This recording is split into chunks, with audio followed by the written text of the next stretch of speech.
And we are the Non-Prophets. Tonight, live, the 6th of December, 2017, on a very special episode of the Non-Prophets, Denis Loubet, Russell Glasser, and Jeff D. reveal the heartbreaking secret behind the Austin Free Thought Library. Sponsored by the atheist community of Austin as a non-profit educational organization for the promotion of positive atheism and the separation of church and state, we'll reveal the unchecked passions and backroom machinations that brought this atheist behemoth to the brink of destruction. Call the ACA voicemail at 512-220-6561 or visit their website at www.atheist-community.org for details on the dark, steamy underside of the atheist community. The Non-Prophets broadcast these ghastly affairs every first and third Wednesday of each month from 7:30 to 9 Central Time. You can even experience the lurid subterfuge firsthand by following the directions at www.nonprofitsradio.com and joining the chat room. So sit back and prepare to be scandalized. I am on the edge of my seat, Dennis. I can't wait to hear all of the lurid details. Well, you won't believe what happens next. I didn't believe the last thing that happened. So that's probably true. How's everybody doing? It's December already. It's December already. What happened to this year? I know. Remember when it felt like it would go on forever? Pretty much know what happened to it, yeah. Guys, I'm worried because we were all like, 2016, what a terrible year. And then 2017 came along, and this has been a pretty bad year. Yeah. Now what? Well, we'll just have to tune in to find out. Yes. Right.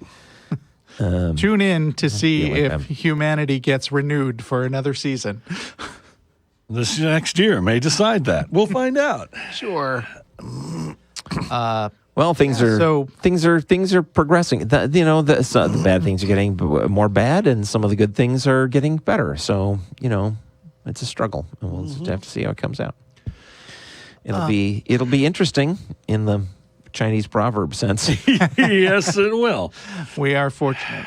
Yeah. So it's cold here right now, although it is not cold enough in the world at large because I was hoping to take a ski trip this month, and there's no snow where I want to go. Well, global warming just said, nah. Well, nah, sorry.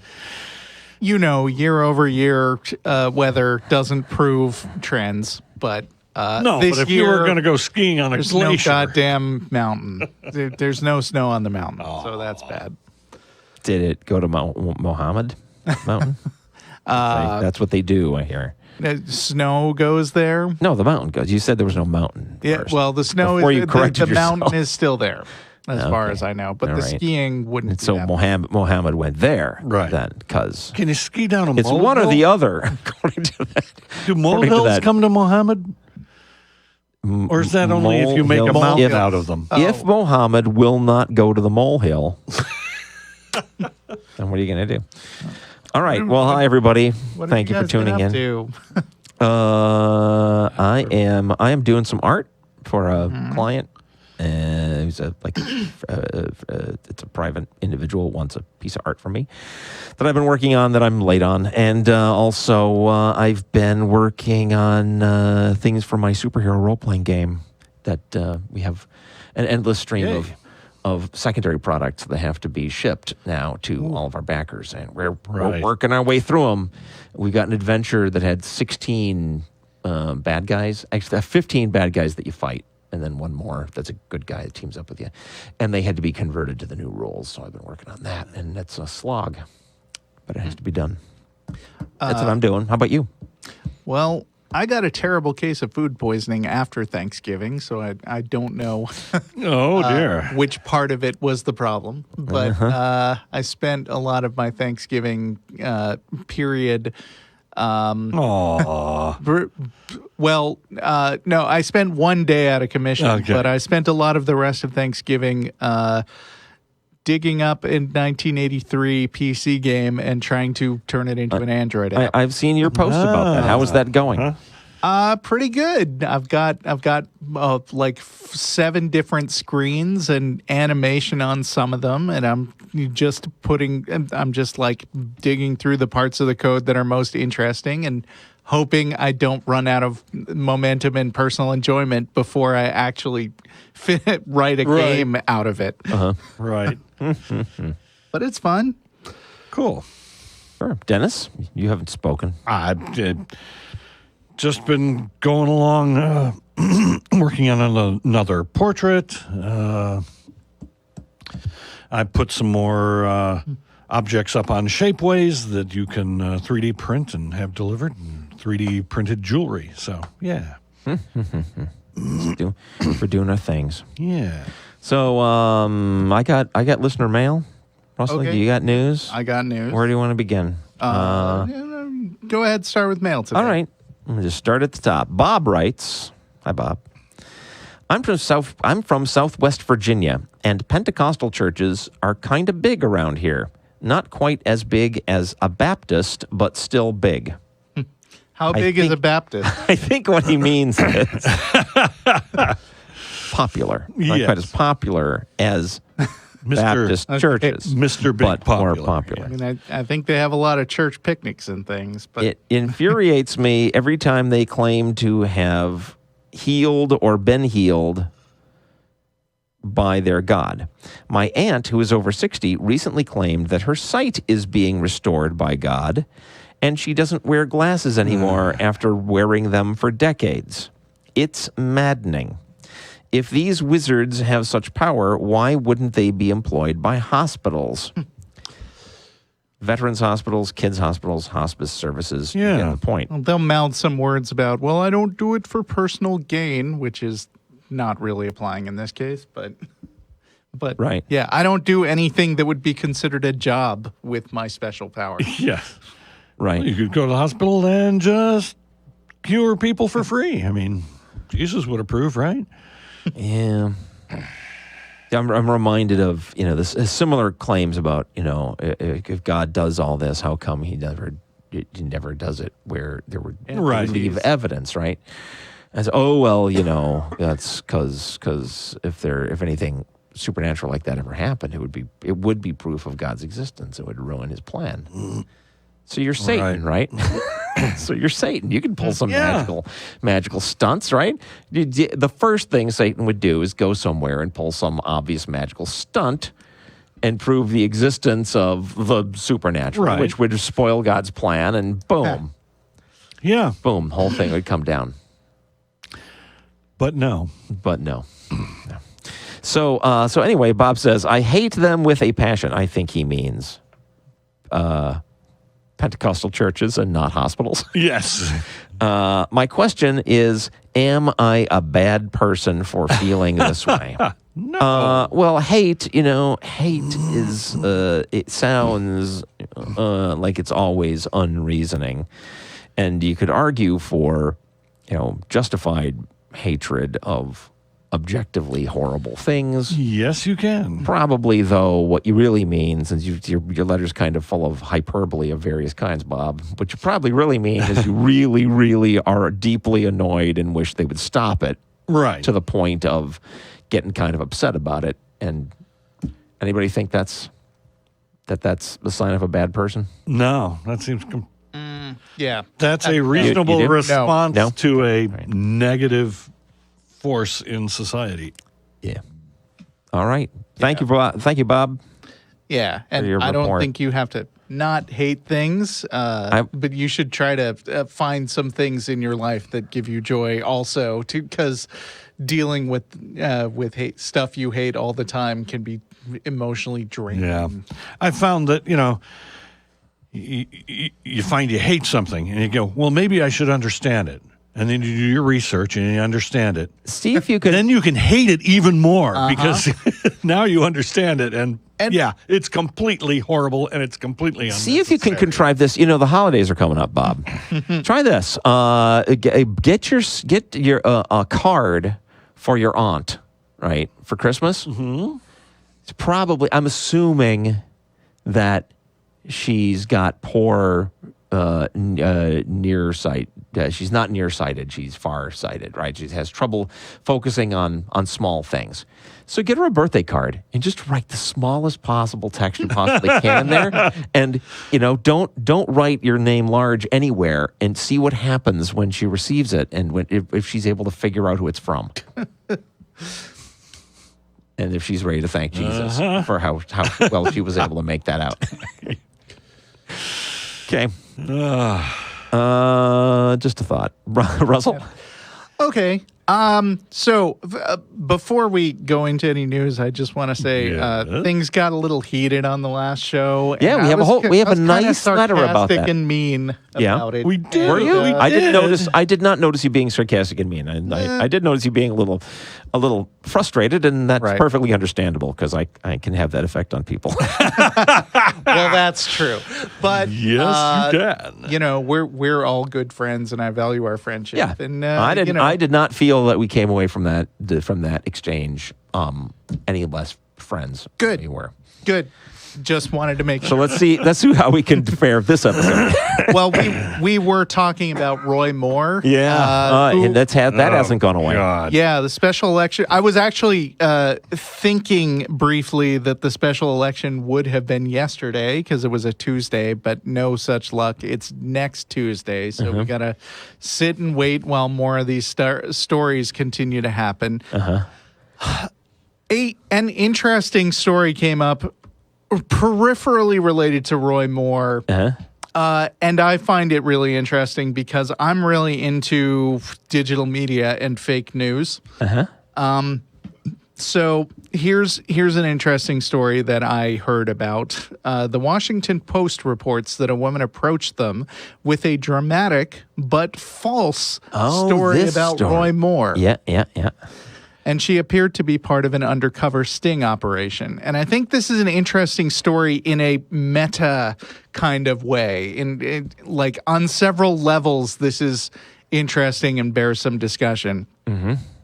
A woman who falsely claimed to the Washington Post that Roy Moore, the Republican U.S. Senate candidate in Alabama, impregnated her as a teenager appears to work with an organization that uses deceptive tactics to secretly record conversations in an effort to embarrass its targets.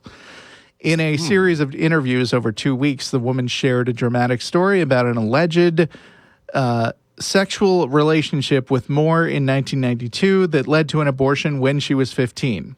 During the interviews, she repeatedly pressed Post reporters to give their opinions on the effects that her claims could have on Moore's candidacy if she went public. The Post did not publish an article based on her unsubstantiated account. When Post reporters confronted her with inconsistencies in her story and an internet posting that raised doubts about her motivation, she insisted she was not working with any organization that targets journalists. But on Monday morning, Post reporters saw her walking into the New York offices of Project Veritas, an organization that targets mainstream news media and left-leaning groups and sets up undercover stings. James O'Keefe, remember that guy? Oh, yeah. The Project Veritas founder, who was convicted of a misdemeanor in 2010 for using a fake identity to enter a federal building during a previous sting, declined to answer questions about the woman. So in case James O'Keefe doesn't bring up an image of a giant douchebag in your mind immediately, I ask you to cast your mind back and remember this guy dressed ridiculously as a pimp. In enormous sunglasses and going around asking how he can steal votes or something back in 2010. Wow. He does this sort of thing, and the thing is, he's bad at it. Like, he gets caught every time, it seems like, and what's funny about this from a fake news perspective is that he is, I think, one of these people who thinks that the media is all fake and sets out to prove it by generating a bunch of fake stuff and trying to get it reported. Right. And so he is basically generating the stuff that he's claiming is generated by other people. Discuss. Yeah. Yeah. Wow. Thank you for that lame Facebook attempt to cause this thread to be more interesting. It is interesting. Come on. But discuss is what people stick on the ends of Yes. their opening posts. Yeah. Okay. So Veritas, is this a religious organization overtly? No. I'm only asking because it no. kind of sounds Think like so? Probably not. Probably just pretentious. I mean, Even it if is it's Latin not- for truth, so right. Yeah. Sure. 'Cause then, well, everybody knows all Latin things are religious. or legal. Yeah. Yeah. I mean, my first response to this is, boy, I really want this on tap the next time some religious person comes to me and says, nobody would lie about such a thing. There's, right. I mean, it would be interesting to discover that, various stories in the Bible were in fact intentionally concocted by believers to try to catch unbelievers repeating them, right? To prove that unbelievers really did believe. Yeah. I Which can they see try to that. do all the time. I mean, Yes, they do. that's their claim, is that unbelievers really do believe. We do believe. And we every just time, deny. every time we take something that they've would work. Huh? I'm not following how that would work. So Well, Yeah. have do a you never fake been miracle. have you never been cornered by some Christian who, when you said some simple thing like, okay, even if your God did exist, then blah, and they go, ha, see, you do believe that he exists because you're taking that as an assumption. Yeah. They do that all the Right. time. But, Yeah, they do. I mean, but Are we gonna have to argue about this now? no, I don't. I mean, I'm trying to envision the scam that. Yeah, that he's trying that you got in mind. to understand the scam. I'm not criticizing it. I just want more details I think I've done as good with that analogy Okay. as I can. Sorry. And maybe it's not a good analogy, but still, a lot of religious faith in writings is based on an assumption that written things are true because they just are, and that nobody has motivations to intentionally lie about stuff. Okay. I mean, this isn't even these Veritas guys. They're not even lying for their own benefit. This was lying for the sake of their political party's benefit or their candidate's benefit in trying to make claims of Moore's sexual indiscretions seem invalid by getting some explicitly fake ones reported as Right. real. Right. Right, and It's very convoluted, but the point is, at the bottom of it, here's just another example of people lying intentionally in ways that don't seem immediately obvious. Right, but one of the things I think is interesting about this lie is like the motivation and the thinking behind it, which you have basically brought up. Yeah. There have been a lot of other allegations that Roy Moore creeped on underage girls, basically used his power to try to sleep with them when they're minors. And the response from people who want to vote for him anyway has taken a variety of approaches. One of them being, oh, well, they're persecuting him like they persecuted Jesus, and that just makes me want to vote for him more. Yeah, there's a meme going Right. around Facebook, which is a church sign, apparently a real thing, where they say, regarding Judge Moore, remember they persecuted Jesus too. Right. The message of the sign is, whenever you hear anybody accused of anything, you must support them. Mm-hmm. Because Jesus got Charles Manson. got accused. Yeah, it doesn't matter who it is now. Hitler. Right? Sure. Because the fact that somebody has been accused is proof that they are innocent. That is the message Yeah. of this sign. Awesome. Yes, which would have been handy when they were persecuting witches, but I Sure. guess. Or Clintons. They're very selective. Yeah. Is the point. Well, and presumably the motivation behind this badly executed sting was to have the Washington Post eagerly and gullibly pick up this story and publish it, and then they'd say, spring their trap and go, aha! Right. The Rachel Maddow show exposed one of these things just a few weeks ago. I think it was this thing. Was it this very? May have no. A A few weeks ago. Yes. This was a thing where the Rachel Maddow show was approached with a document claiming to be some explosive thing from inside, like the Trump White House or something, and it was examined and found to be fraudulent. Right. Yeah. And I mean, that's the thing. News organizations are not infallible, and I think I think some right wingers think that people who follow the news believe it is infallible, and they don't. Well, I've heard some. I've read some articles talking about things like some people who create fake news say they try it with liberal. And I've heard about that a while ago. It doesn't get any traction. Although to be fair, it doesn't get as much. As much traction. Yes. Yeah. As much. I'm hestant to say that people who agree with me politically are immune to that, because boy, are they not. Yeah. Yeah. That's true. But it does hearten me a little bit to know that it is harder to spread a story like that on one side than the other.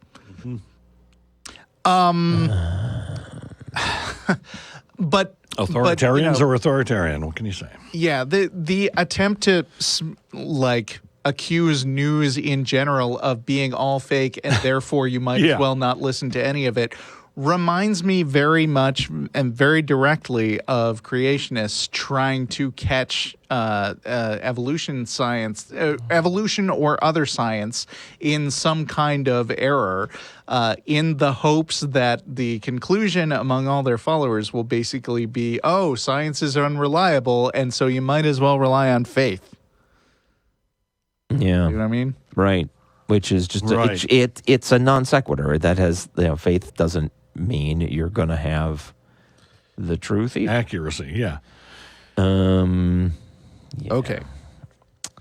So I've got a letter about our argument that we got into, but it doesn't. I don't think that this letter actually gets at the issues, even though he's trying to make peace, which we don't need because we're fine.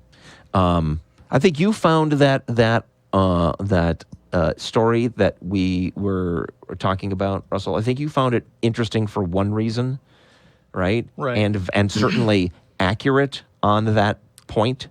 And I was taking the position that I wish the media did not always spin these things, and always is probably wrong, right?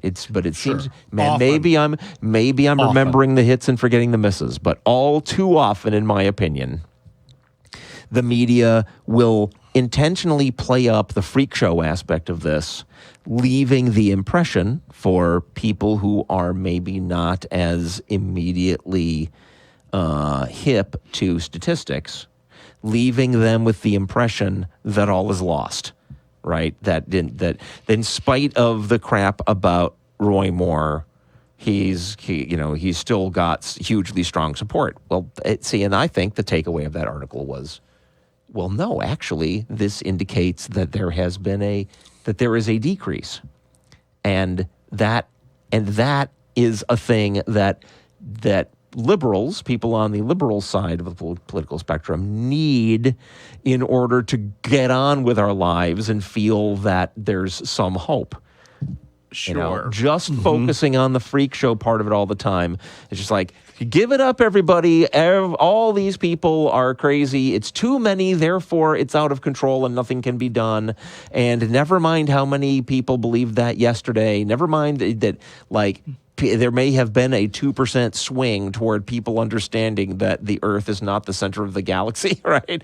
Not the center of the universe. Right. That we never hear about that. We hear about the crazy numbers that are bad. And it's just in keeping with, normal media hyping disasters, I suppose. Yeah, well, my point was not and never would be that it's all hopeless, so give it up. No, I know. I just think that, I know you were looking at a thing that had nothing to do with that, and which is why we weren't communicating. Sure. And that doesn't make you wrong, and it doesn't make me wrong. We were focusing on different things, right? Fair enough. Okay, fair enough. So we don't need to read this guy's letter. That's what he was trying to tell us. By the way, Vern is trying to sorry, Jared. Real quick, communicate that there is a Snopes article about the church sign. So I looked at the Snopes article. It is true, according to Snopes. Oh, good. So, I mean, just because you see something on Snopes doesn't mean they're debunking Well, I saw it. our Just own means Martin. they looked into it. I believe, our own Martin Wagner. I hope I'm not wrong about that. I think it was Martin Wagner posted the actual address of the church if you wanted to write to them and complain, which was kind of cool. Which would be terrible if, in fact, they had never said such a thing on their side. Liam says, is it my turn? Yes. Liam says, I found that the counter arguments to the fine-tuning argument, right, the Christian, there's a God because fine-tuning, the counter arguments to that can be hard to explain to people, but I've come up with an interesting analogy. People are surprised that the universe is finely tuned to our existence, so surprised that they invent a deity. Wait, is this not still the one about the argument? No, we didn't read that. We discussed it between ourselves. No, we did fine. Okay. Right, this is about fine-tuning. It's not about that thing. Got it. People are surprised that the universe is finely tuned to our existence, so surprised that they invent a deity. But that's like being surprised that all your ancestors survived and reproduced without dying. Every single member of your family tree survived multiple wars, plagues, famines, and natural disasters. Not to mention the Darwinian gauntlet our pre-human ancestors went through. That's pretty mind-blowing until you think about it. I think it's pretty mind-blowing when you think about it. Not until. Yeah, I'm thinking about it. It's You've mind-blowing. stopped my mind being blown, Liam. And also, I want to go back up to the beginning of this paragraph. My mind is now unblown. I think it's important, Liam, that you restructure this analogy with the understanding that the belief that in the God predates, in almost all cases, the belief that that fine-tuning is proof of his existence. These people didn't hear that the universe is fine-tuned and then leap to a conclusion that there's a God. They already believed that there's a God. Then they hear, oh, here's the thing we can hit people over the head with is the fine-tuning argument, and then they trot that out. That is secondary. But I think that's important, because if you say just to a Christian, you believe in God because of the fine-tuning, they're going to say, well, no, I've got all kinds of other reasons. And they at least think that they do. What's the probability that a random branch of the entire tree of life survived for the billions of years to the present? Vanishingly small. What's the probability that your entire branch of the tree survived, given that you exist? 100%, obviously. Right. What's the probability that a random universe will be tuned for human life? No idea, but let's grant that it's infinitesimally small. What's the probability that our universe is tuned for human life, given that we exist? 100%, of course. Don't use the word tuned. Yeah, I don't think that what you've just said is going to make any headway at all with the believer, because you're first of all, you're granting them that the universe is tuned for human life, which is a thing you don't have to grant. What you should grant is that human life is tuned to the conditions of the universe. Right. Right? Because no matter even Christians are not arguing. Universe. Even Christians are not arguing that first there were humans and then there was a universe. Right? they're going to agree there was a universe and then there were people. It's in their damn book. So I've been told that having children is hereditary. Yeah. If your parents didn't have any children, then you probably won't either. exactly so.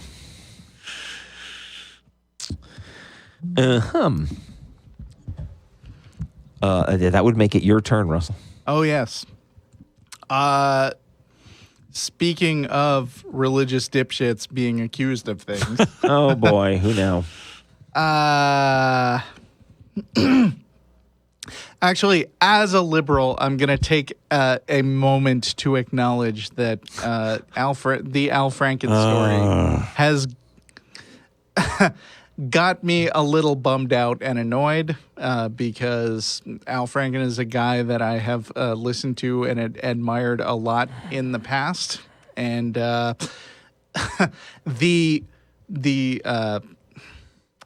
and bought his books and so forth. And I have been real conflicted about that, and I just wanted to mention it because I don't want to be a person who doesn't mention when people he likes are accused of things. But you guys want to say anything, or should I just read this other story? Let me pause a moment here. Sure. Just decide whether I want to say something. Okay. It's really disappointing. Yeah, I felt the same way about Louis C.K., right? Yeah. Louis C.K. said a bunch of things in his comedy bits that, using humor to point out difficult issues and people struggling with them and the nature of those struggles that I thought was actually, not just funny, but kind of important. Mm-hmm. And, well, I guess that's coming from a place of a guy who's been struggling and failing with his own impulses, Demons. and or maybe not struggling with those, but it's hard, people can be blind to their own shit, which seems to be like standard. Right. Yeah, what are you going to do? I mean, we can't not care about this shit going on. Right. Yeah. And so, we're gonna have to Can you accept separate the consequences. Can you separate the person from their works? Yes and no. It's a lot easier to separate a person from their works when they are separated, when the person is separated from the financial income of us enjoying their works. You know what I'm saying? Right. I mean, if all of you Louis C.K.'s stand-up video library went public domain, I would happily watch those things and not worry about it, right? But the fact that Netflix is tracking me when as a person that has watched a video there that's giving value to this thing he made and ultimately going into his pocket. Yeah. Now I gotta think about the consequences of me doing that. I saw my dad invited me to see the Metropolitan Opera perform simulcasting in a movie theater, and I found the opera that was performing by Mozart to be horribly sexist. Because it's like 400 years old. Right. Yeah, Mozart's not making any more money off of that. No, that's what I was saying. I mean, that's kind of okay. Though then, see, if the work, like Louis C.K.'s comedy videos are not about, well, actually they are. There are places where his comedy videos are about exposing yourself or wanting to or whatever. Yes, and made it into his comedy. So that's a bad example. Al Franken's books about politics are not about grabbing women and attempting to implant your lips on them without permission. In retrospect, Are they? Well, Don't tell me. His latest book had a lot of sort of explanation of things that he was a comedian for a long time, and he did some comedy things that some people found legitimately in poor taste, and he would talk about how the Republicans would put it through a dehumorizer where they would present things he had said that were clearly meant for a joke, and say, "Look what L. Franken." Yeah, no. We're talking about. Let's just set that aside because that's complicating the issue. That is, there's complaints against him which post-date his comedy career. So yes, absolutely. So his books on politics are not about, grabbing women and attempting to buy their bottoms or their breasts or doing anything against their will. It's just they're not about that. But if the Mozart opera is like promoting sexist attitudes, then you can be concerned again, despite the fact that Mozart's too dead to be able to receive any of the proceeds. Remuneration. You can be concerned about that too. I mean, the thing that got me on Franken is that photograph that came out with the first claim. Mm-hmm. Even if you want to say, well, it was just comedy, right? Yeah. Even if you want to say, oh, well, she probably knew and was playing along. All of that is beside the point. Here is a guy engaging in comedy that normalizes that behavior, right? And I don't watch frat boy movies about stupid frat boys doing stupid things, right? I'm not interested in that.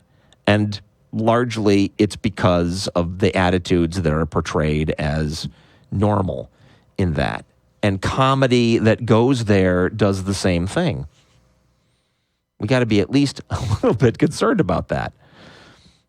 If you think that's too much, Dennis? You can be concerned about it. Yeah.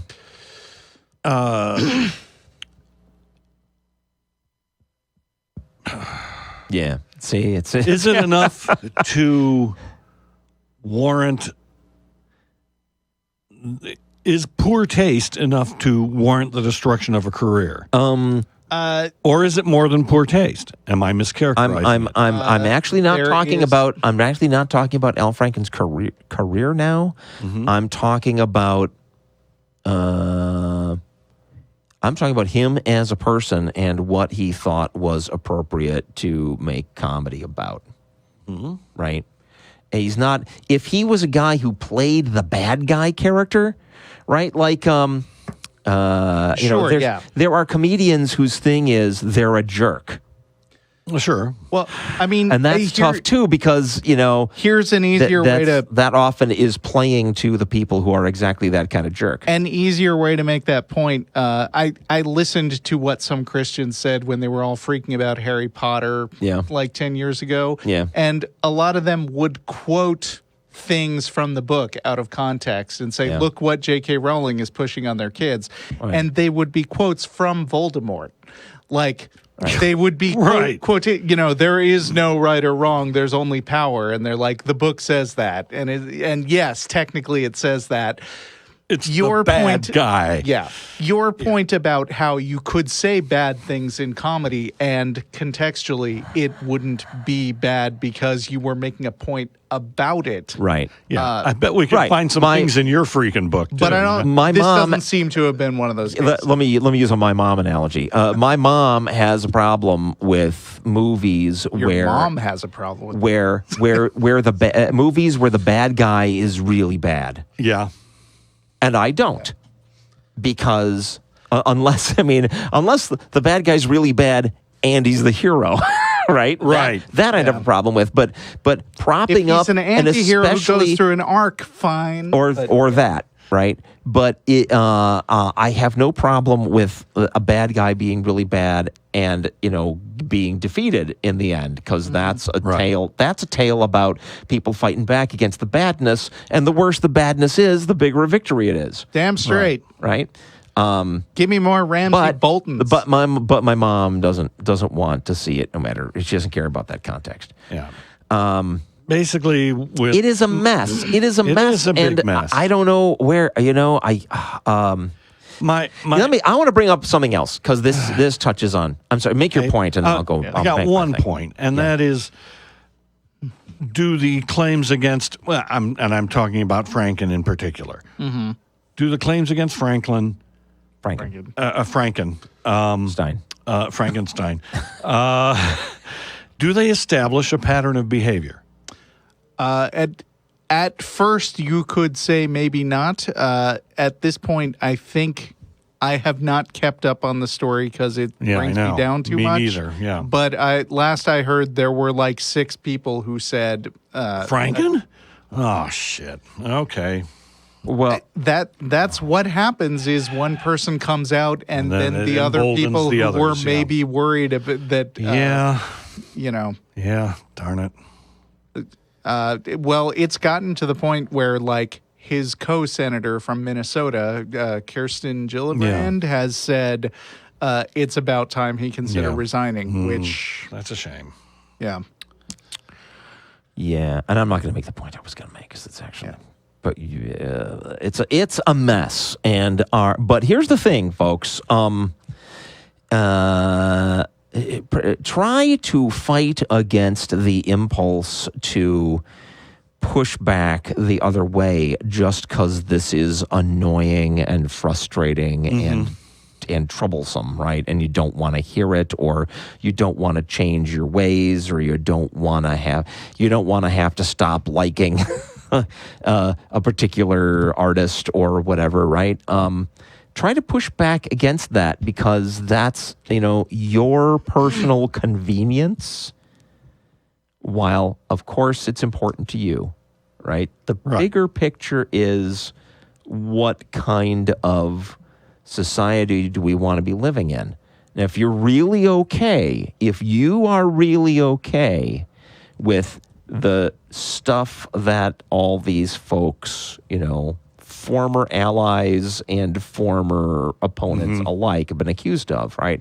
If you're just okay with all that going on and continuing to go on, then just say that. Right? Don't try to defend it by saying, well, we'd have to change the way we talk and change the way we behave toward one another, and and change our standards of what's appropriate and not, because that is what it's going to take if we want to change the world. We're going to have to change the way we operate, and it's I am one of those people, not raised under the rules which are emerging now.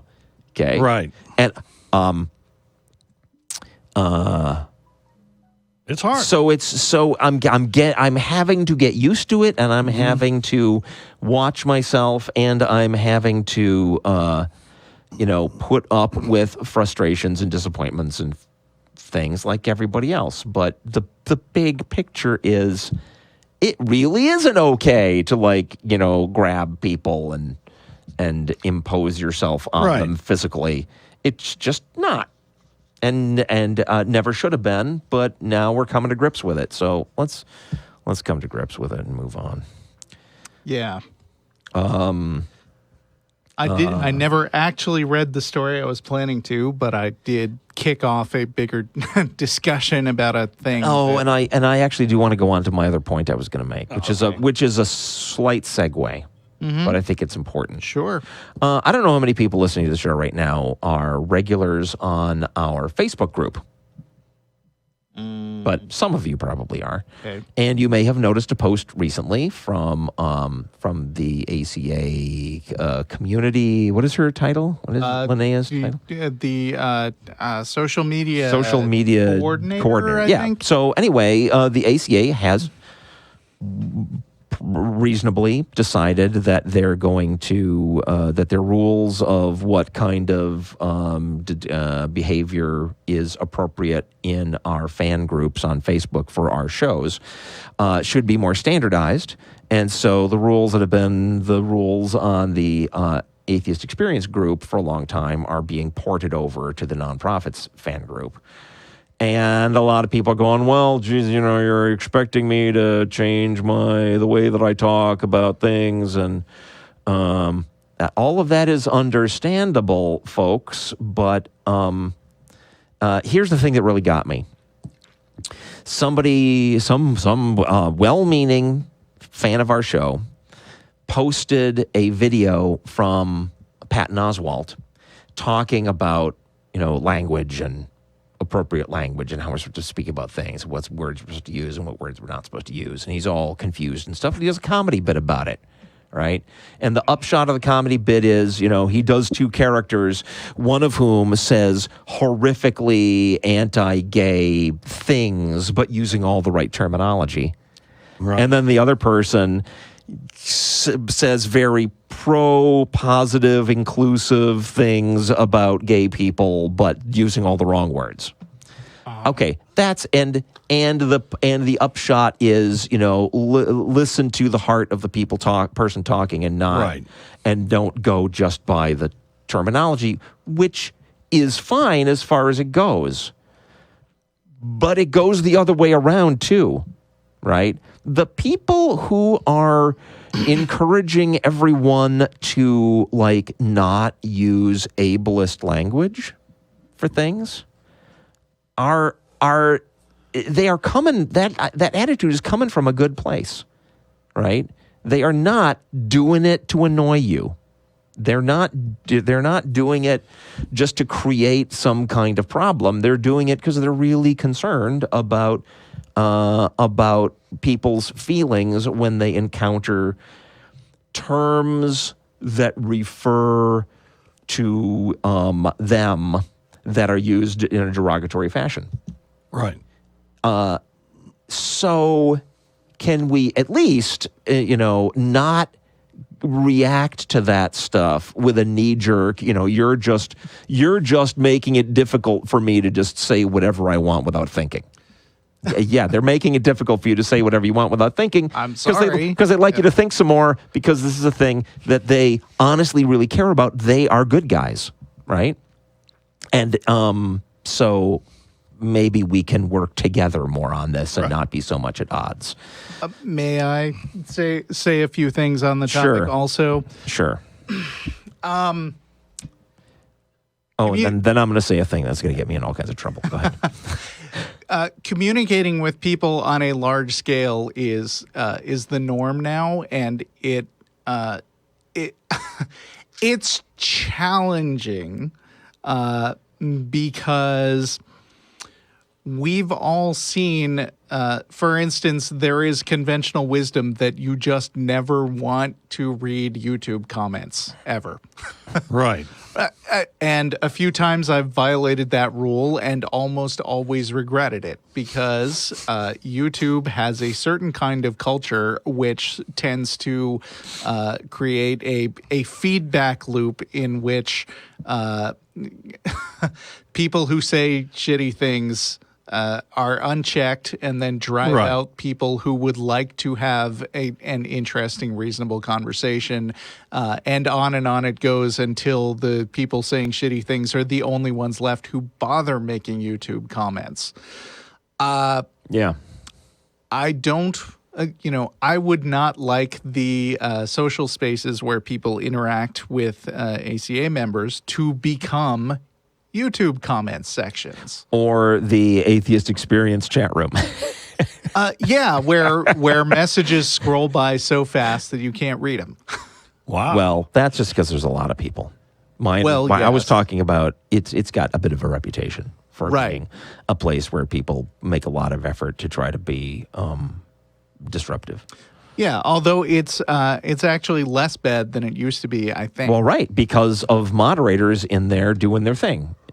Right, and moderators aren't infallible, and in the past, at one point we were putting a lot of the responsibility on a few people, and then they became focus of everyone's ire, and over time we've sort of crowdsourced more and more people helping to keep an eye on things, and I think the atmosphere has gotten better, but also it sometimes means that people who consider themselves well-meaning, get in big arguments and fights with the moderation, even including people who are regularly on these shows. Right. And it feels oppressive to them. But there's a fine line to walk between being YouTube comments and being Right. a place where people feel free to speak their mind in a constructive way. Yeah. And I'm sorry to everyone who feels that that the groups go too far in either direction. Yeah. And I'm glad you made the point about, moderators are not perfect, and so there will inevitably be, over time, a growing list of mistakes, because that's Right. how time works, and that's how human beings who are not perfect work. And let's all try to also remember that some mistakes are not proof that it's all a big effort to do those mistaken actions intentionally. Right. Also, and here's the thing I wanted to say that might get me into some kind of trouble. Having said everything I had to say about how the people who are concerned about terminology are not the bad guys. Mm-hmm. I'm on their side. That is to say, I am perfectly willing to work with them in the interest of their understandable and laudable goal. While at the same time, I have to say, I ultimately am still very skeptical that program is, in the long term, of very much utility. Just for the same, that very much good will come of it in the long term. And for the same reason that I was always skeptical of claims, suggestions that, we should stop calling ourselves atheists, we should start calling ourselves this or that or the other thing. But we should stop calling ourselves atheists because that means this derogatory thing in the minds of Christians, right? Well, it's always been the case that it's only a matter of time before whatever term we pick instead starts being used in a derogatory fashion by Christians. And I don't see that there's anything fundamentally different about ableist language that won't lead to the same kind of problems ultimately. But I don't think my skepticism on this is sufficient justification to make a big deal about getting in the way. Right. I think, in fact, that is something for me to say and then do my best to work with them because I think the goals are good. And then we'll see how it goes. In the same sense that when people started calling themselves brights and calling themselves free thinkers and, all these other terms, I am supportive of all of those terms that they want to use. Because I'm not interested in us fighting amongst ourselves. I'm interested in us, trying to get some good things done. And I'm on the side of the effort, even while being skeptical of it. Because why not? The amount of effort it takes me to use different language and is for things is just it's not a problem. Really, I think in the big term, it's probably different for other people. Yeah, well, we spent a good long time on that. Anybody else have anything you want to say about that? Yeah, I just want to mention I did bad math because Mozart wrote operas closer to 200 years ago. What did you say, 4? 400. Yeah, no. I knew it was 17 something, but I was like, well, it's past 2000 now. So, but yeah, the terrible math. Sorry. Nah. I think it is your turn to do a news. All right. I think. We've almost beaten the sexual harassment horse into the ground, but but wait, here's not the horse now. Who is accused the horse? Poor horse of sexual harassment. Maybe the horse was the victim. Did you ever think of that? It's the mascot, the sexual harassment. So Ravi Zacharias and a horse. Ravi Zacharias, you may have heard of. He's a big shot radio apologist. He's got what is this? Sexting allegations. Yay! Okay. Not yay, but you know what I mean. I don't know. I used to listen to a lot of Christian radio, and he would come up a lot.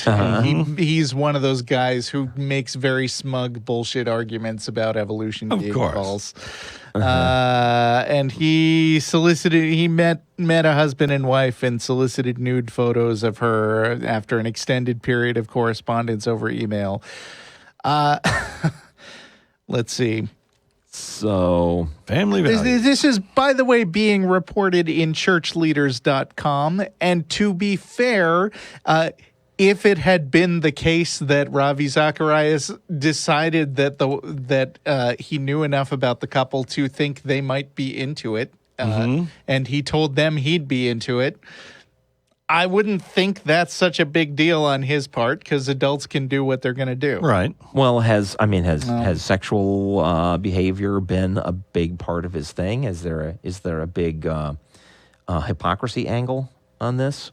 Almost certainly. But he wasn't like texting stuff about how really, Darwin is right and the Big Bang and all that secretly, which would have been, you know what I'm saying? What is his big issue? Is this actually a violation of a thing that he is known for? Is he like? I'm just gonna Google Ravi Zacharias purity and see what comes up, and sure enough, a thing right there on his thing. Well, this is a radio show, and he's talking about how pure Christ was. So I'm not sure. He doesn't want to be that pure, apparently. Christ would have sexed if he'd had a cell phone. He would have sexted if he'd had a cell phone, right? Or smartphone, I should say. Yep. You want to see the holes in my poems? Let's see. So first up on YouTube, we got him talking about the sacredness of sexuality. Then we have him talking about drawing the lines on pornography, but maybe he's not talking about abstaining from pornography. He's just talking about sprucing them up with some pictures. Could be. Drawing the lines on pornography. Yeah, that's probably a direction of research that we don't want to have to go now on the show. Let's see. So what's the upshot of this? Is he being sued? Is his ministry being taken away? I mean, what's there a scandal? happening? Nothing yet. I mean, it's kind of just breaking as of December 4th that he at first tried to sue the couple that was accusing him, and then couple. So he was sexting to a couple. He was sexting to the wife of the. Okay, all right. And his claim was that she just sent him unsolicited nude photos first. Yeah. And then he wrote back saying... And then he accidentally sent his own? Wait. What? Oops. The correspondence looked to the couple like Zacharias grooming the wife for sexual exploitation. I mean, this is long. Okay. Yeah. Well, maybe you shouldn't have brought it up on the show if you didn't know all the details. Well, you know what? If there's anything to it, there'll probably be more news, and then it'll be clearer what the deal is. Right now, there's accusations flying around and certain texts. All right.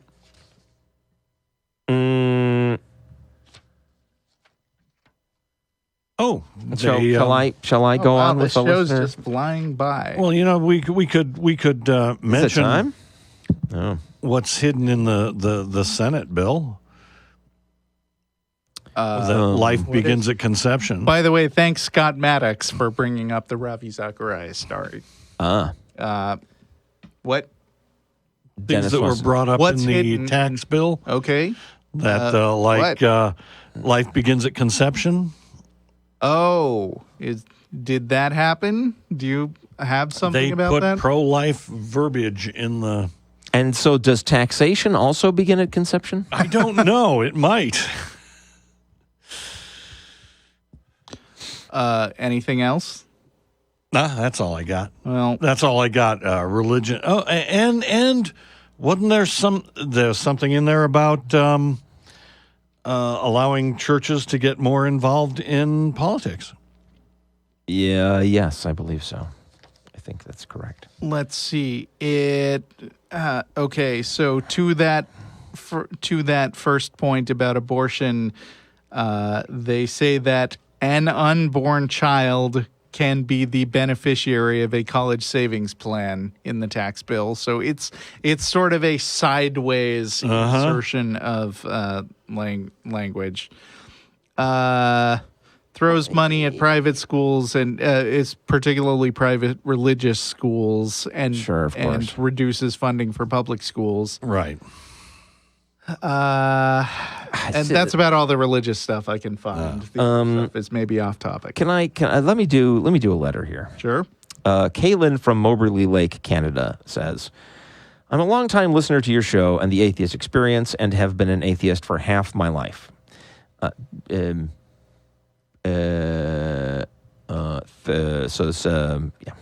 I've never been bothered by the idea that there is no ultimate meaning or purpose, and so these are things we get to decide for ourselves. I've never been bothered by this until the past year. The world appears to be getting pretty crappy, and I'm losing my faith in the general goodness of humans, leading me to wonder why I try so hard to make the world a better place. Join the club. A couple weeks ago on the Atheist Experience, Russell mentioned that around my age, 32, he had some kind of existential crisis. Is that correct, Russell? Or is that the thing you don't remember talking about? I was more bothered and worried about people I care about potentially dying soon and also me eventually dying. And I think I got over some of it, but... I'm wondering what he did to get through that. How do you get through to the other side?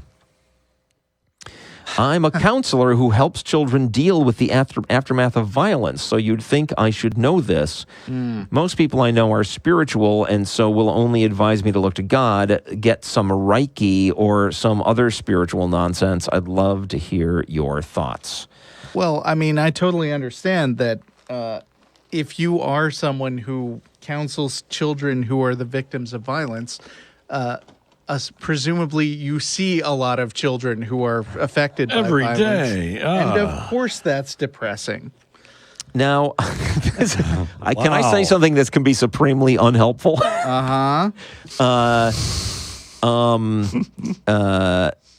Hugh Laurie's new show, which I'm watching on Hulu, I think it's Hulu only, is called that is depressing. Chance, where he plays a guy who's a clinical neuroscientist, I think I have that right, who works with people, not children, but with adults who are victims of violence. And the show is about his slow slide into turning toward violence to solve problems. It's very weird. It's and supremely unhelpful advice here, but it sounds like a Breaking Bad that's trying to be funny. It's more like a not as extreme Dexter. Okay. Really, that's much more what it is. He's not chopping people up and throwing their bodies in the ocean, but he is doing very extreme, outside the law, bad things, along with other characters that he gets hooked up with who share his feelings about this, and making some mistakes, and it's justified, just as it was justified for Dexter because there was something wrong with him. It's justified for him on the show because there's something wrong with him. Anyway, so that was supremely unhelpful. Let me say something helpful now. The way I get through this, and I don't know how much use this will be because I don't deal with as much nasty stuff in my life as maybe you do. And, we know what your job is, Kaylin, but we don't know anything else about you. And maybe you're just referring to the news, in which case we're in the same boat, except you're Canadian, so you're not quite in the same boat as us. We're in a worse boat than you. I try to keep some things in mind for perspective. One, life used to be a hell of a lot worse for people than it is now. Yes, like but we're talking horrifically, a long time ago. That, I don't care. Doesn't matter. Yeah. Doesn't matter. And people survived it. We know they did because we're here. Right. Right? So you can put a little distance between yourself and the immediate horror of bad things happening in the world by remembering that there's an awful lot of backsliding we'd have to do to get back to the worst that things have been. Right. Right? Read Pinker. It goes up and down. It goes up and down. And it's all right to be engaged in the struggle, because even if the struggle is going against you now, over time, the trend has been toward things being much better for people in general than it used to be. Right. So what you're saying is, objectively, things can get a whole lot worse than they are now. Objectively, it's just like when you were talking about, I think it was you, and I can't remember the context earlier in the show, that a single data point is not proof of everything. The way things are right now is not proof of the way things are going to keep going. That is a fair point. Yeah. So that's true. So you can have some perspective, you can relax your grip and your worry a little bit and keep working to make things better without worrying that just because it's not going your way right now, going the way it needs to for humanity right now, that it's never gonna and that it's pointless. Okay? That's one thing. And second, I'm greatly steeped in comic book mythology and a four-color view of the world, and that the fight against evil and bad things is its own reward on a certain level, that just doing it is such a good thing that just knowing you've done it, even if you're losing, has its own value. So between those two things, I get by, and I still have days when I go, oh crap, this really sucks. But you asked how we get through it. That's how I get through it. You guys want to pitch in? Well, I agree with keeping up the good fight. I think it's also important not to underestimate doing things just for you to take care of yourself. And if the news is getting you down too much, I have a tendency to get a little bit of a rush out of getting in intellectual fights.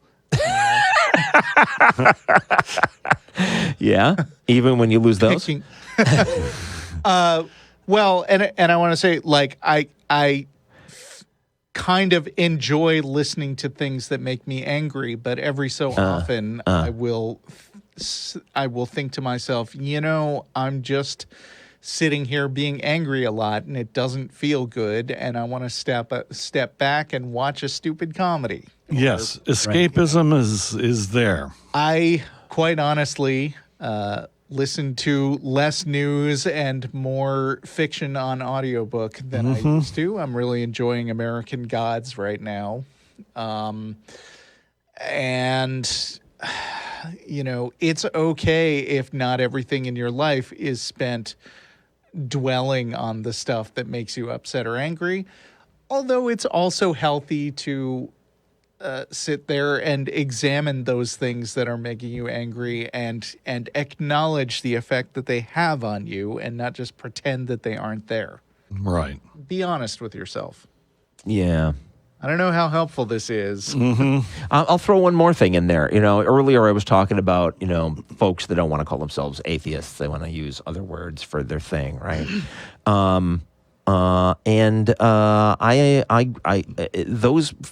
Those folks are not doing it wrong. They're doing it their way. And folks that write us letters and say, I feel like I'm a bad atheist because I'm not like doing some activism thing. They're not doing it wrong. People have their own level of engagement. Yeah. Right. I think punching Nazis is a fine thing, and other people don't. And I am supportive of other strategies people want to try with Nazis, right? More power to them if they can stop a guy being a Nazi before he gets punched. Good for them. My point about all this is, if you're willing to be appreciative of the efforts of people who are not exactly the same as yours, it makes it a lot easier when you need to take a break.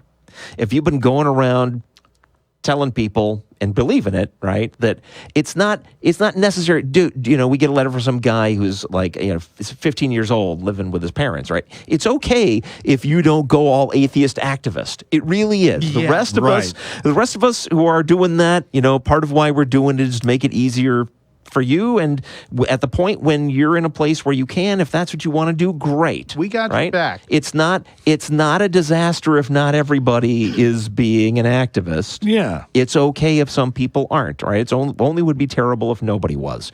And that attitude can let yourself off the hook if you need to take a break. If it's like, you know what, today I'm not engaging, right? That's right. Today, I'm going to go watch the new Avengers movie. Facebook, no. Right? Yeah, taking time off Facebook, whatever you need to do. That's fine. Doesn't make you a bad person, right?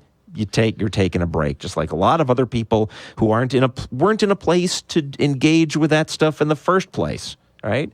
They'll pick up the slack maybe someday. Other people will do things. It's a big, complex, wonderful world with all kinds of different things that people are doing. It's not all on your back all the time. There. Cool. So we hope that was helpful. Excellent advice, I think. Dennis, did you have any? No, I think you have you a question? covered it all, man. Do you have a question? Just mentioning. Oh, do I have a question? I might. have a question? It depends if I did it before. Do we have time for a question, or do you need the time for your segment? Yeah, I think I'll just pass on my segment. Oh, wow. Oh. Okay, Dennis. We're already past the time where we could do that comfortably, so All right. that's fine. Okay. Doesn't Seems have like we to had do a it lot every of week. old news, old business to deal Yeah. with this episode. I like what we've done with it. Yeah, we've had a lot of good discussions that Yeah. were solid and productive. So try the question. Let's see. Okay. I don't know if I've done this one All right. before. That's why I'm questioning. This is why you need Is to take a list. praying for your team to win the football game, is that cheating? Oh, I don't think you've done this one. I mean, the subject has come up, but I Yeah, don't think yeah. you've formally Introduced submitted it as a your question. Yes. Is praying Right. cheating? Yes. Is inviting an invisible man with supernatural powers to help your team win cheating? Is that better or worse than taking performance-enhancing drugs? Yes, if really. You think that this Well, Well, no, I mean, it's even Well- worse because you have an invisible man on field. That's got to be illegal. To be fair, you have an invisible man permeating the field Yes, and that's yourself and everybody in the bleachers and the opponent's team and the entire cosmos. Yeah. And You know what? Performance-enhancing drugs in cases where they are against the rules, that's spelled out in the rules. Right. Nowhere in the rules does it say you can't pray. so And I'll tell you something else. So you can. Is it sportsmanlike? Is it good sportsmanship to hope that your team is on performance enhancing drugs or has an extra invisible man on the field? Let me bring in an analogy from a different area here, right? Mm-hmm. In Las Vegas. Yeah. Nowhere do they have a guy with a wand at the door who waves the wand over you, to Right. sense whether you've prayed to win at craps or whatever you're going there for, right? Right. Now, why is that? Because they don't believe there's a God that's going to change there's things. two possible ansers, right? Oh, because this might But lead will us. you get this them might to actually admit lead it? us into eBay, but I Will want you get them to admit that? Either they don't think there's a God, so they're just not worried about it. Yeah. Or it's not against the rules, and because everybody can do it, so it's a wash. Right? Okay. And if you're not doing it, you're just making a mistake. Yeah. Right? But Fair those point. are, well, no, is there a third option? They wouldn't like anything to affect the odds that they've determined. Well, that Okay, we're talking about Vegas here. And on Vegas, it's all about the numbers. Now let's get away from Vegas because Okay. that Oh, I have a point, counterpoint. while completely valid, is something that applies to Vegas, but not really to I football. have a counterpoint for Vegas, though. What's that? Obviously, the thing to do if you are a casino owner who fears people unfairly preying against you. Yeah. I mean, you're rich and you can hire a lot more people to prey on your behalf. Right, and, right. You know, and I Pray think for the house. Yeah. I think this actually true. brings up an issue. That's with true. Steve, That is- which there's a that third- The other side is also praying, presumably, and so Right. I mean, you know, does God just weigh? So it's God who decides who wins. Yeah. Yeah, does he weigh the incoming prayers? it's basically- and then pick the one. Yeah, that's it's basically not a higher. contest between two sports teams. It's a contest between who can entreat the God the most. Well, no, it's a contest between two sports teams, and part of that is their praying Sure, ability. God could give them like a 20% boost to their chances to win. If that's how it works, sure. Or it could be just a bullshit sport like Quidditch, where you do a whole bunch of things that don't matter, and then Yeah. one guy does one thing that ends the game. Right, right. We don't know. We don't know how much weight prayers are given in the overall win-loss statistics. Yeah. No, it's a perfectly good question. I don't want you to think we're being dismissive of it. But it does seem like the broadly there's three answers then, right? One is the National Football League it does not believe in God. Right. Right? Right. Shocking. One Get them answer, to admit that. That would be awesome. One answer is they do, but it's okay for everyone. Uh-huh. And the third is they are hiring their own prayers to kind of, pray that the influence of God doesn't Affect it the outcome. doesn't affect the outcome, and then it all comes down to Jeez. their sports abilities. Yeah, but then again, you got these guys who reach the end zone, and they'll pray, and they'll say, "I couldn't have made that catch, or I couldn't have made that run without God's help." And then and you go, "Oh, that's wonderful, right? They're also spiritual." No, But then I they don't. go, "Oh, I couldn't have made that run, or I couldn't have made that catch without that performance-enhancing drug." Oh, that's terrible. That's awful. But I see no difference between the two things, except for the fact that I don't believe in the God. I look at it from a religious person's perspective, Right. though, right? That's what I'm trying to look at it They from. don't think believing in God is bad, or that praying Right. to God is bad. They Sure. think really believing in God and praying to Him is good. Yeah. Whereas there's a good chance they believe that taking drugs is bad. So Yes. it's not. I mean, then we can take the discussion out of their viewpoint. But it's their why? viewpoint which explains why is the one and not taking the of other. drugs bad? Because it affects the outcome of the game. Yeah. See, why Well, aren't these sports I mean- teams just praying for better drugs? Yes. I mean, practice affects the outcome of the game. Yeah. But that's something you do. That's preparation. Yes. Boom, boom, boom. Well, Okay, so is fine. praying. Well, taking performance-enhancing drugs is a problem because it gives a competitive advantage to people who are doing something that is determined to damage you in the long run, and that could lead athletes. Oh, into is that the reason?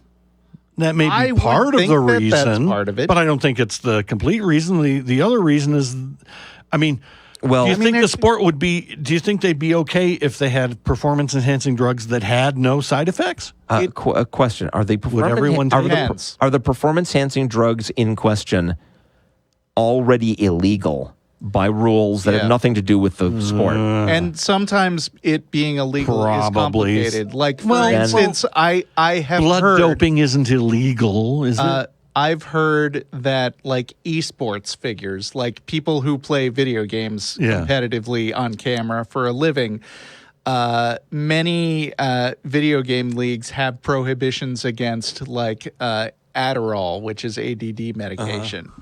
Adderall is not illegal. As a matter of fact, I have a prescription for it myself because I have diagnosed ADD mild. But it's something that apparently has been abused and it can be somewhat addictive. Mm-hmm. Yeah. And so it's highly regulated. So it would be possible that some athletes couldn't do that, and therefore, so the bottom line is, I could not become an esports star if I wanted to. Okay. Also, I'm old, so I right. probably can't realistically anyway. Yeah. I mean, of course, the deeper question here is, why is anything important at all on any level if it all just comes down to ultimately God makes it come out the way they want, right? It's why believing in God destroys science, because if you think there is an invisible, cosmically powerful entity who could, without leaving any evidence, alter the test results of anything, then you can't take any the results of any trial seriously. Right, you can't, because they can't just take any knowledge. They don't mean anything except that was the mysterious expression of God's will. Right.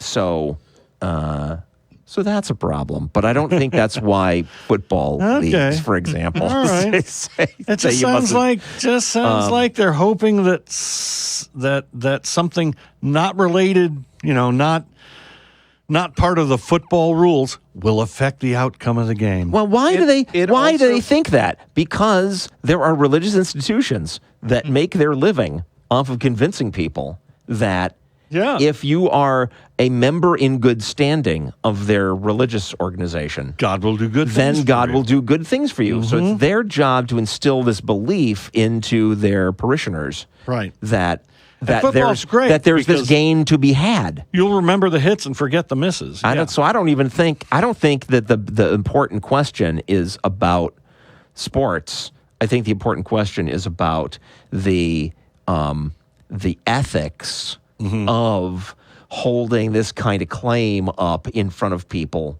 right? Be good to us, donate money to us, do things on our behalf, right? Right. And then you can hope for this mysterious magical bonus later, right? That's fundamentally unethical. Right. But there you go. I mean, it not only wrecks sportsmanship, it potentially wrecks free will. Because, yes. I mean, if the outcome of a sport is determined by God, by the whim of a god, well, what's the point? Yeah, nothing the players do can affect it, and it doesn't have to be. We assume the fervor of the players' prayers. Let's not even limit it to a sports game where there are two teams and two people can win. I mean, let's think about some sort of more free-for-all environment, like let's say the stock market, where maybe a bunch of people are praying for a stock to go up, and that directly impacts, let's say, their competitors or whatever. Does God do all this bookkeeping on? I have to assume who prayed for a stock. Right. I was about to quibble with your the specter of free will being impacted by this, because God could do things with it, but with the stock market, right? What happens in the stock market is a result of what people choose to do. Right. Therefore, if you're praying for a stock to go up, and God makes it so, you're praying God for has some to be sucker. Yeah, God has to be making it so that some other person makes a different decision. Yes, which on your will behalf. harm that person probably. Yeah. Well, that too. Because- Right. That too, I mean- but on the free will question, it doesn't matter whether it harms them or not. It's whether what that person would have otherwise chosen to do. Right. Sheesh. Weird. Well, we got a few more minutes in the show. We do. Is that enough for your question, Dennis? Do you Yes, feel it is. Yes, well it is. and truly That answered. was cool. Okay, here's the thing that'll annoy me. Chris writes, I recently watched the new Ken Burns Vietnam War documentary, which was excellent. It gave me such a wider view of the war than I previously had. I am 35 years old and did not live through it. It occurred to your parents did, though, didn't they? It occurred to me while watching that was a callback to the earlier discussion about if your parents had died, you would. Yes. It occurred to me while watching that the Vietnam War may be a more appropriate analogy for punching neo-Nazis than the World War II memes that floated around a little while ago. Okay. Really, Chris? How does What do that you work? mean by that? Why? Those memes essentially made the point that that force was needed to stop the Nazis in World War II and is needed or at least acceptable to combat neo-Nazis now. But what if today's neo-Nazis are more analogous to communism in that going after them with force as we did in Vietnam will only result in worse outcomes? That is dramatically oversimplifying. Well, I'll tell you mean, what. in World War II, we tried arguing with them. You know what would be even better, Chris, is what if a better analogy for neo-Nazis is disco? Because then it's only going to be a fad for about a decade and then it'll go away. Problem solved. You can't fucking solve the Nazi problem by saying, what if it's like this other thing that's not so bad? If it was like that other thing that was not so bad, they wouldn't be fucking Nazis. Pardon my French. I told you this is going to annoy me, this letter. Look, doesn't matter, dude, what happened historically to communism. It may well be true, even, that this wave of Nazism that is sweeping the United States, or I shouldn't put it that way. It's not sweeping. It's big enough to be really freaking scary and annoying, but it's not like there's get vast some numbers puff of pieces in the New York Right. Times about, hey, did you know that Nazis also eat pie? That's so interesting, New York But Times. even if it is true this time, how could we know that? And more importantly, how could we know that this round of Nazis is just going to go away on its own? Right? To enough certainty to justify risking the lives of all the millions of people that they might execute, right? Exterminate this time around. Explain to me how watching a documentary about Vietnam has convinced you with enough certainty that we can just let these Nazis slide and they'll go away. All right? And with enough certainty to justify the risk you're putting all those people in. Explain that. This does annoy me very deeply. Dude, come on, Chris. Admittedly, I'm not an historian or scholar, but this idea seemed compelling to me, and I was curious about your take on it. Yeah. Well, No, I think like I said, if you really want to imagine that Nazis aren't a problem, go ahead and compare them to something else that I know. I think we imagine that they're like fidget spinners, which are they were a big thing for about a week, and now they're gone. Yeah. How about that? Let's just imagine that they're like a cold. You'll have for a few days, and then they'll be gone. It'll be fine. That's these Nazis. It'll be Never mind what the Nazis did before. These Nazis, surely. Let's ignore. We don't have to lift a history. finger against them. Yeah, we can. Let's just ignore history. We can ignore everything we actually do know, and just imagine that these ones aren't so bad. You go right ahead, Chris. All right, so that was. Wow. I think that was our show. Anybody else have anything you want to add? No? Then Nah, it's time. I think so. okay, Dennis, take us out, sir. I'm going to call time of death here. Okay. Now you two are privy to the depths of their corruption. Tune in again in 2 weeks on December 20th to learn the shocking secret behind I Am the Satellite by Brian Steeksma. Hey there, brother, don't you know?